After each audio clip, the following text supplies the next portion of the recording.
Assalamualaikum warahmatullahi wabarakatuh.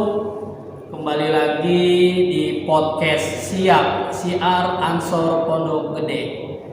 Kali ini narasumbernya adalah, bisa diperkenalkan? Baik. Sahabat. Izin perkenalan sebelumnya. Iya. Nama saya JJ Said Fairuz Zaki Adlan. Biasanya dipanggilnya JJ, kalau nggak Zaki. Ya kalau saya sih kader Ansor Gen Z lah bisa dibilang. Gen Z. Iya. Berarti saya manggilnya sahabat JJ. Saya JJ. Jadi kuliah di mana nih? Saya kuliah di UIN Jakarta. Di UIN Jakarta. Semester apa sedang menyusun skripsi? Lagi menyusun skripsi. Oke, J. Terima kasih J sudah hadir di podcast Siar Ansor Pondok Gede. Kali ini kita membahas tentang peran pemuda dalam membangun bangsa di era digital. Nah, di sini ada beberapa pertanyaan yang nanti akan saya tanya ke JJ sebagai host. Salah satu pertanyaannya adalah bagaimana sih memahami para pemuda dalam membangun bangsa ini di era digital? Menurut JJ itu seperti apa ini? Izin menjawab sebelumnya Bang. Siap. Dalam membangun bangsa, di mana hari ini kan kita pemuda ada pergeseran budaya dari era sebelumnya, ya kan? Kalau sekarang kan disebut ada era 4.0. 4.0, iya. Atau era digitalisasi, di mana hal ini merupakan hal baru dan menjadi tantangan tersendiri, karena ada makalah yang mengatakan setiap orang ada masanya dan setiap masa ada orangnya. Nah, ini kita di era yang berbeda dengan era yang sebelumnya.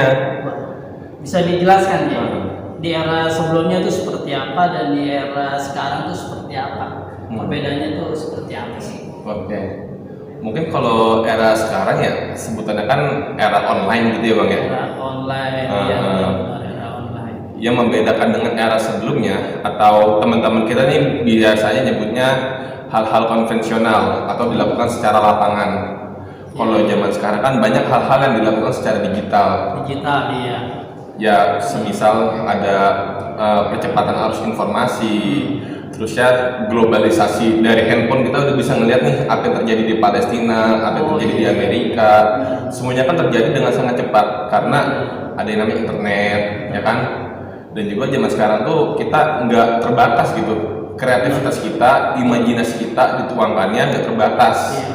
Nah, tapi ada nih Bang yang berbahaya, radikalisme digital. Digital itu berarti mereka berperan di media sosial atau berperan di masyarakat. Nah, bisa dijelaskan perbedaannya kalau mereka dari radikalisme digital ini, kalau mereka berperan di masyarakat itu seperti apa sih pergerakannya? Nah, kalau berperan di digital, di media sosial itu pergerakannya seperti apa? Nah, jadi sebagai pemuda bisa lah menjelaskan.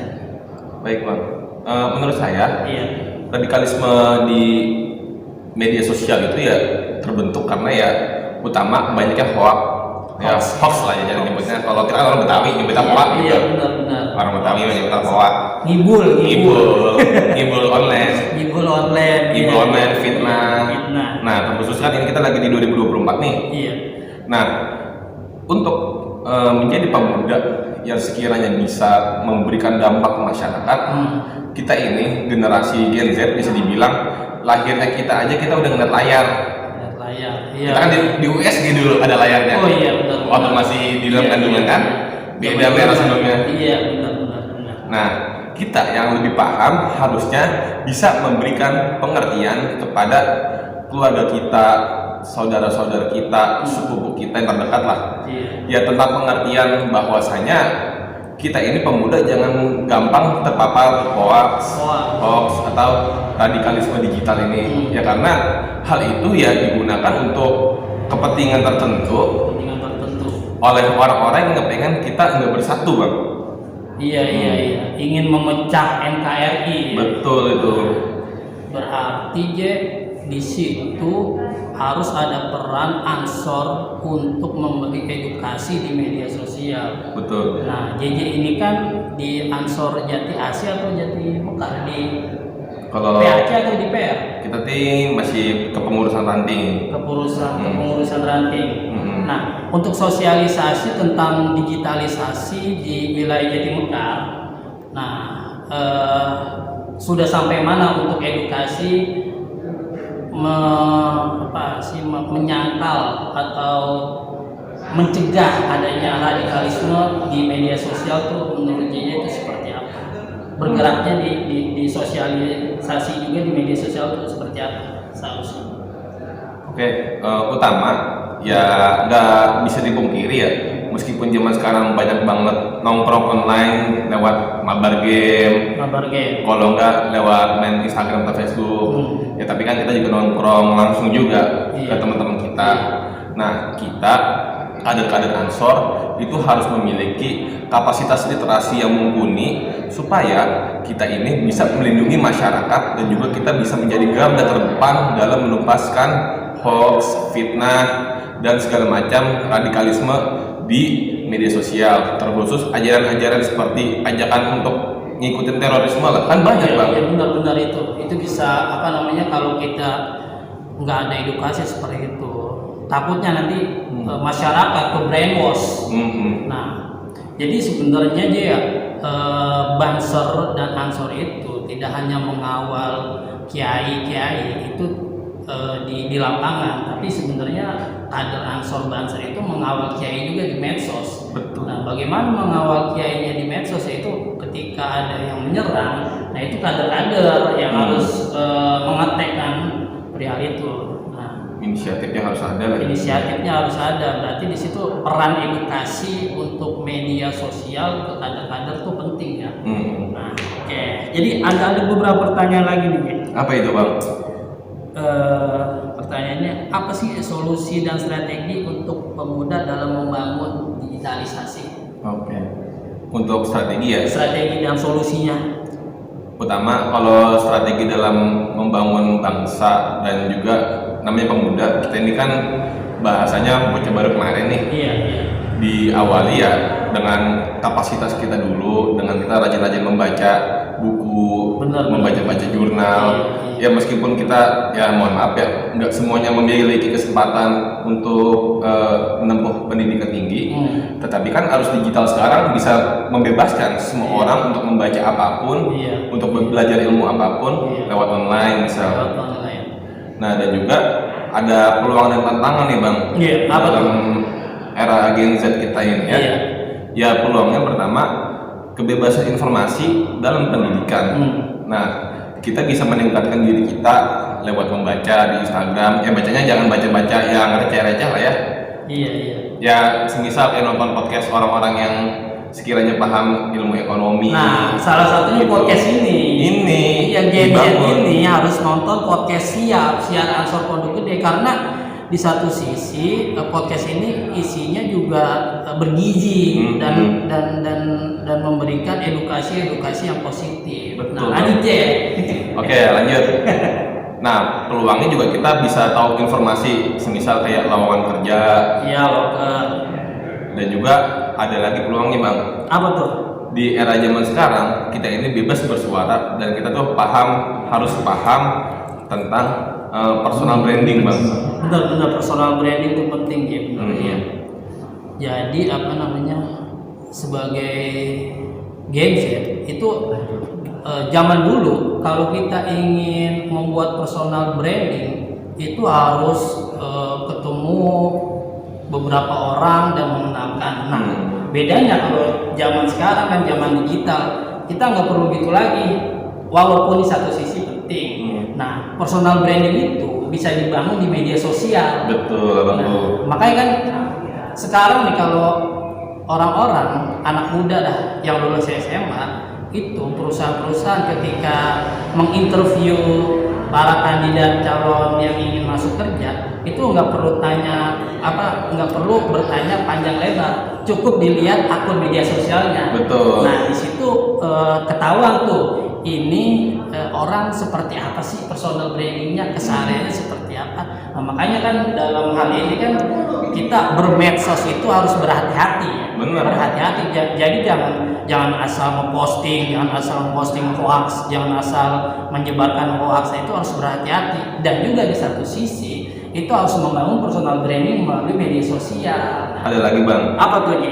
Dalam membangun personal branding, kita tuh harus memiliki dampak ke masyarakat. Benar-benar. Efeknya.